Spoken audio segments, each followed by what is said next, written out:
സമകാലിക ഡെയിലി അപ്ഡേറ്റ്സിലേക്ക് എല്ലാവർക്കും സ്വാഗതം. ഇന്ന് 2024 ഡിസംബർ മാസം 24-ാം തീയതി ചൊവ്വാഴ്ച ദിവസം സംസ്ഥാനത്ത് അറിഞ്ഞിരിക്കേണ്ട ഏറ്റവും പ്രധാനപ്പെട്ട 5 കാര്യങ്ങളാണ് ഇന്നത്തെ ഡെയിലി അപ്ഡേറ്റ്സിൽ ഉൾപ്പെടുത്തിയിരിക്കുന്നത്. ആദ്യമായി അറിഞ്ഞിരിക്കേണ്ടത് RTE നിയമത്തിൽ മാറ്റം വരുത്തിയിരിക്കുകയാണ് കേന്ദ്രം. 8ാം ക്ലാസ് വരെയുള്ള വിദ്യാർത്ഥികളെ തോൽപ്പിക്കാം എന്നുള്ളതാണ്. രാജ്യത്തെ എല്ലാ കുട്ടികൾക്കും നിർബന്ധിതവും സൗജന്യവുമായ വിദ്യാഭ്യാസം നൽകുന്നതുമായി ബന്ധപ്പെട്ട് 2010 നിയമത്തിൽ ഭേദഗതി വരുത്തി കേന്ദ്ര സർക്കാർ. സംസ്ഥാന സർക്കാരുകൾക്ക് 5ാം ക്ലാസ്സിലെയും 8ാം ക്ലാസ്സിലെയും വിദ്യാർത്ഥികൾക്ക് സ്ഥിരമായ പരീക്ഷ നടത്താനുള്ള അധികാരം നൽകുന്നതാണ് പുതിയ ഭേദഗതി. ഈ പരീക്ഷകളിൽ വിദ്യാർത്ഥികൾ പരാജയപ്പെട്ടാൽ ഒരു അവസരം കൂടി നൽകും. ഈ പരീക്ഷയിലും പരാജയപ്പെട്ടാൽ അതേ ക്ലാസ്സിൽ തന്നെ വിദ്യാർത്ഥി തുടരണം. RTE നിയമത്തിന് കീഴിലുള്ള നോ ഡിറ്റൻഷൻ നയപ്രകാരം 1 മുതൽ 8 വരെയുള്ള ക്ലാസ്സുകളിലെ വിദ്യാർത്ഥികളുടെ പ്രാഥമിക വിദ്യാഭ്യാസം പൂർത്തിയാകുന്നതുവരെ ഒരു വിദ്യാർത്ഥിയെയും തോൽപ്പിക്കാനോ സ്കൂളുകളിൽ നിന്ന് പുറത്താക്കാനോ പാടില്ലായിരുന്നു. 8ാം ക്ലാസ് വരെയുള്ള എല്ലാ വിദ്യാർത്ഥികളെയും അടുത്ത ക്ലാസ്സിലേക്ക് ജയിപ്പിക്കണം. ഈ നിയമമാണ് കേന്ദ്ര സർക്കാർ മാറ്റം വരുത്തുന്നത്. നിയമത്തിൽ മാറ്റം വരുത്തിയ തീരുമാനത്തിൽ രാജ്യത്തുടനീളം സമ്മിശ്ര പ്രതികരണമാണ് ഉയരുന്നത്.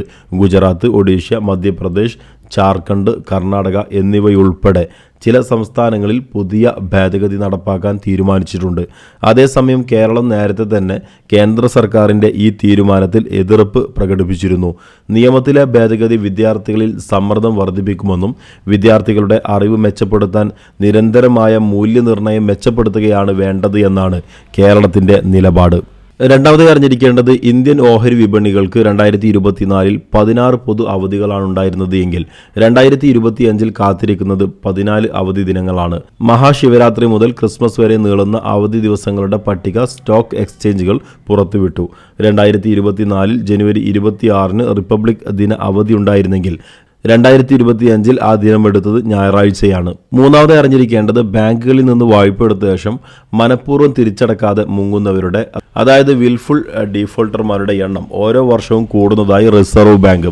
കഴിഞ്ഞ 4 വർഷമായി വിൽഫുൾ ഡീഫോൾട്ടർമാരുടെ എണ്ണവും അവർ വരുത്തിവെച്ച ബാധ്യതയും വൻതോതിൽ കൂടിയിട്ടുണ്ട് എന്നാണ് വിവരാവകാശ പ്രകാരം റിസർവ് ബാങ്ക് പുറത്തുവിട്ട കണക്കുകൾ വ്യക്തമാക്കുന്നത്. 2020 മാർച്ച് പ്രകാരം 2154 പേരായിരുന്നു വിൽഫുൾ ഡീഫോൾട്ടർമാരായി ഉണ്ടായിരുന്നത്. ഈ വർഷം മാർച്ചിൽ അത് 2664 പേരായി മാറിയിട്ടുണ്ട്. ബാധ്യത 1.52 ലക്ഷം കോടി രൂപയിൽ നിന്ന് 1.96 ലക്ഷം കോടി രൂപയിലുമെത്തി. ഇന്ത്യൻ ബാങ്കിംഗ് രംഗത്തെ പഴുതുകൾ ഏറെയാണ് എന്ന് ചൂണ്ടിക്കാട്ടുന്നതാണ് ഈ റിപ്പോർട്ട് എന്ന് വിലയിരുത്തലുണ്ട്. നാലാമതായി അറിഞ്ഞിരിക്കേണ്ടത് സംസ്ഥാനത്ത് 2024 ഡിസംബർ മാസത്തിലെ സാമൂഹ്യ സുരക്ഷാ പെൻഷൻ വിതരണം പുരോഗമിച്ചു വരികയാണ്. ഇന്നലെ മുതലാണ് വിതരണം ആരംഭിച്ചത്. ഇതിൽ ചില ആളുകളുടെ അക്കൗണ്ടിലേക്ക് 1300 രൂപയാണ് വരുന്നത്, അതല്ലെങ്കിൽ 1200 രൂപ. അങ്ങനെ വരുന്ന ആളുകൾ മനസ്സിലാക്കേണ്ടത് നിങ്ങളുടെ സാമൂഹ്യ സുരക്ഷാ പെൻഷനിൽ ഒരു 200 രൂപ അതല്ലെങ്കിൽ 300 രൂപ കേന്ദ്ര സർക്കാരിൻ്റെ വിഹിതമുണ്ട്. ഇത് നിങ്ങൾക്ക് പിന്നീട് നിങ്ങളുടെ ബാങ്ക് അക്കൗണ്ടിൽ എത്തിച്ചേരും. ഇപ്പോൾ നിങ്ങളുടെ അക്കൗണ്ടിൽ എത്തിച്ചേർന്നിരിക്കുന്നത് സംസ്ഥാന സർക്കാരിൻ്റെ വിഹിതമാണ്.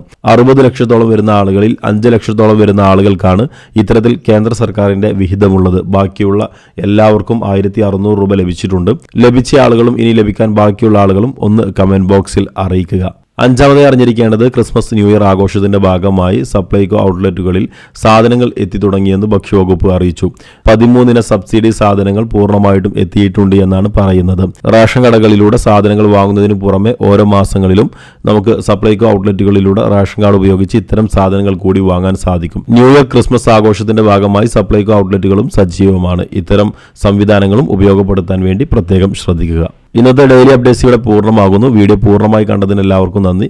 മറ്റൊരു ഇൻഫോർമേറ്റീവായ വീഡിയോയുമായി നമുക്ക് വീണ്ടും കാണാം.